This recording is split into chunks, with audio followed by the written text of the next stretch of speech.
7 Minutes by D.R.J.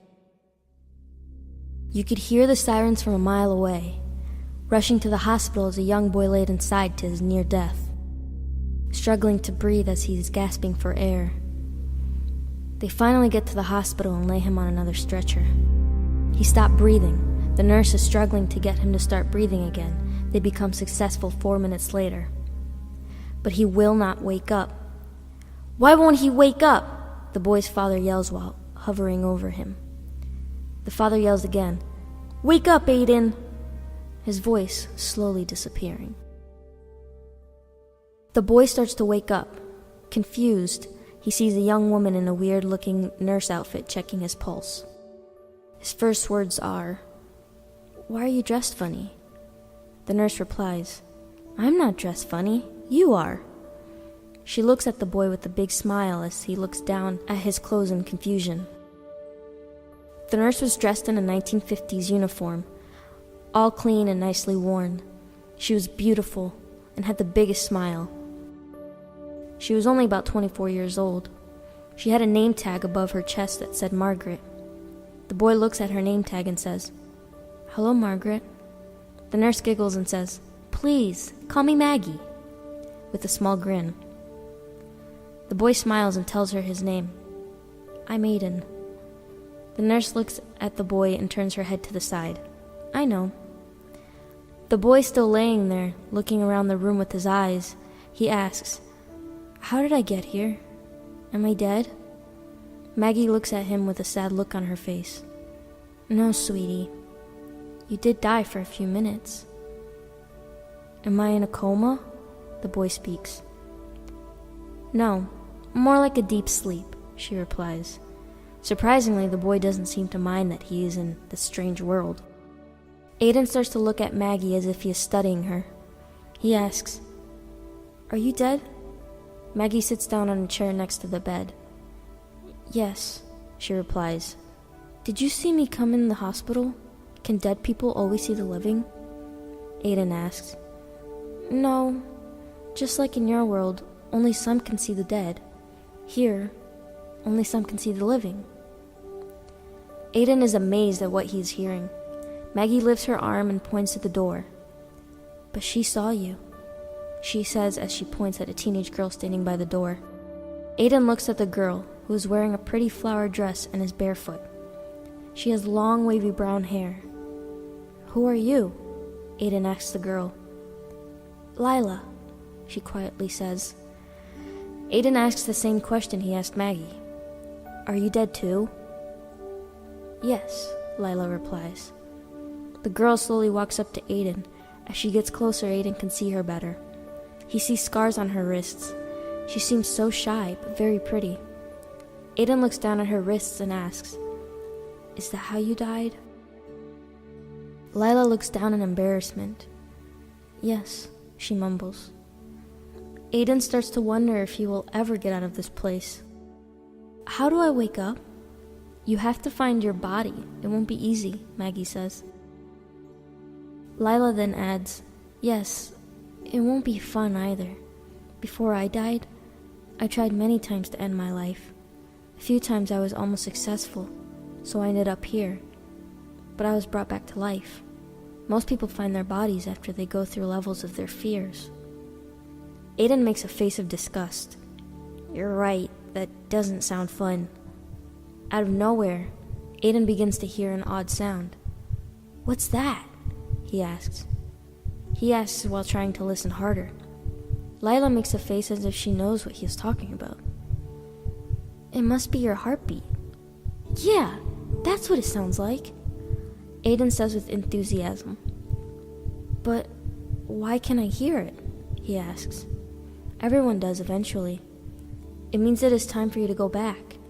You need to hurry and find your body," Lila says. Maggie speaks. "You must go now, and don't come back until you are old, you hear?" She smiles and winks at Aiden as she leaves the room. "I can walk you through it if you want me to," Lila tells Aiden. "Yeah, I might need some coaching. You know what to do." Aiden gets up and walks up to the door and stops. What is out there? Are there more of us?" he asks. Yes, but some don't look as nice as Maggie and I, so stay close. They leave the room and end up in a hospital hallway that is mostly dark. Only a few lights on the ceilings every 20 feet. Aiden starts to feel a bit anxious as he hears voices and moans surrounding him throughout the hallways and from the rooms. Some of them with hospital gowns, some in everyday clothing. It felt like walking in a hallway in time, because a lot of them looked like they were from different eras. Some had distorted faces, and they made Aiden look down, or look at Lila instead. She was so beautiful, that it was almost as if he was staring at an angel that was guiding him out of hell and into heaven's doors. Minutes passed, and he had almost forgotten that he was in this place. A tall man with yellow crooked teeth and eyes looking in opposite directions picks up Aiden and says, "You are a pretty boy, aren't you?" Lila yells, "Put him down, Arnie!" The man puts him back down and apologizes. "Sorry, miss, sorry," and walks away. Aiden has a terrified look on his face and looks at Lila again. Lila adds, "Don't worry, no one can hurt you here. Only you can do that." Aiden begins to worry at the sound of her words. He thinks to himself, "Only I can hurt myself?" He nods and continues walking through the dark hallway. They finally see an exit sign and a door. Lila stops and says, "This is it." Aiden looks at the door and back at Lila. He looks worried. "You will be fine," Lila adds. "You first, Aiden." Aiden slowly opens the door and goes in, with Lila behind him. They walk in a room that is dark. Aiden gets scared and calls out to Lila and grabs her hand. Lila asks, "You're afraid of the dark?" Yes, Aiden says with a shaky voice. "I'm afraid this is nothing compared to what will be coming up," Lila adds. "I really don't like the sound of that, Lila." All of a sudden, Aiden is under a spotlight, and Lila is gone. Still, the room is dark, except the spotlight that Aiden is in. He begins to panic and says, "Lila, where are you?" Aiden looks around to see if he can see anything, but he can't. He becomes confused.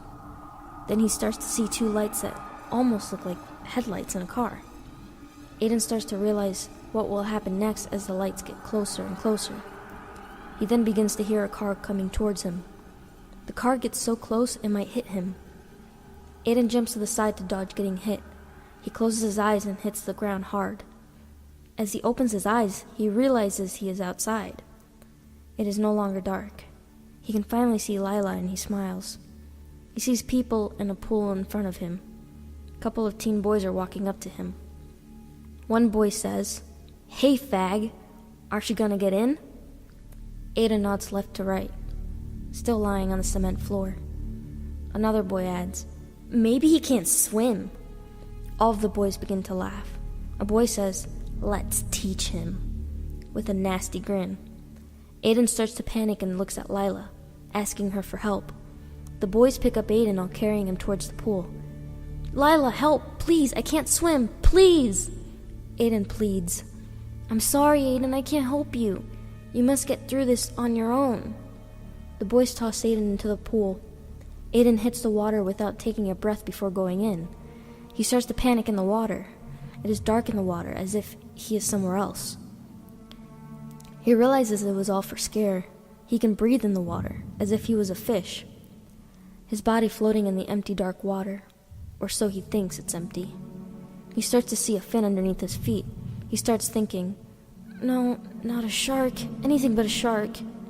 He tries not to move in fear that it will trigger the shark into knowing he is there. Aiden can no longer see the fin, so he slowly starts trying to swim up towards the light above the water. But he then feels something touch his leg. In horror, he starts swimming faster and faster as he sees big sharp teeth coming towards his feet. Aiden finally has his head out of the water, and the shark is gone. "That was way too close," Aiden says while trying to catch his breath. Aiden starts to feel a hard tug on his leg, then a tug so strong it makes him go under. "Aiden, there you are," Lila says with a worried look on her face. "Lila? I was just in the water. How did I get here?" Aiden says as he looks around a room that looked like a dirty, dark basement. All there was a bed Aiden was found under, a few books thrown on the floor, and rotted food. This is how it works, Aiden. It is almost like a dream, and that is how you must think of it. It's not real. You have to remember that. It is almost like a maze. It is made to scare you away from your body so that you can stay trapped in this world forever. Lila spoke as she ran out of breath. Well, sure was scary. It felt real. I don't know what's next. Aiden worries. Suddenly, this man starts walking down the basement stairs with a bucket in one hand and ropes in another. He starts walking towards Aiden with an angry look on his face. You know what's coming for you, boy, he yells. Aiden, with a terrified look on his face, starts walking backwards until he falls back on the bed. The man puts down the bucket and grabs Aiden and begins tying him up to the bed. Stop, please, let me go, please! Aiden screams in horror. Lila, standing to the side, is watching and starts crying. I'm so sorry, Aiden, she whimpers. The man finishes tying Aiden to the bed and picks up the bucket. He says, You will love what I have in here for you, boy. He grins and winks. No, what's in there? The man starts pouring nasty insects all over Aiden. Aiden begins to scream at the top of his lungs in horror of what is happening. He shuts his eyes tight and starts to yell, This isn't real! This isn't real! This isn't real! The feeling of the insects crawling all over his body stops. Aiden opens his eyes and is in a bright room. He sees Lila hovering over him. She says, You made it, Aiden. You made it, with a big smile on her face. Aiden gets up and sees a blue door and an exit sign above it. It's over? He asks. Yes, Aiden, it's over. You can go home now. Lila spoke.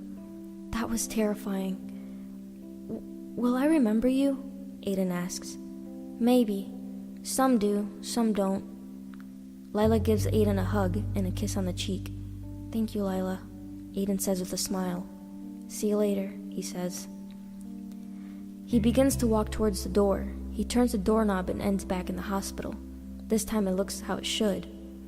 He sees his father sitting next to his body that is lying on the hospital bed. His father crying, and his body surrounded by nurses and doctors trying to get him to wake up. Aiden walks up to his body and studies it. I guess this is it, he says.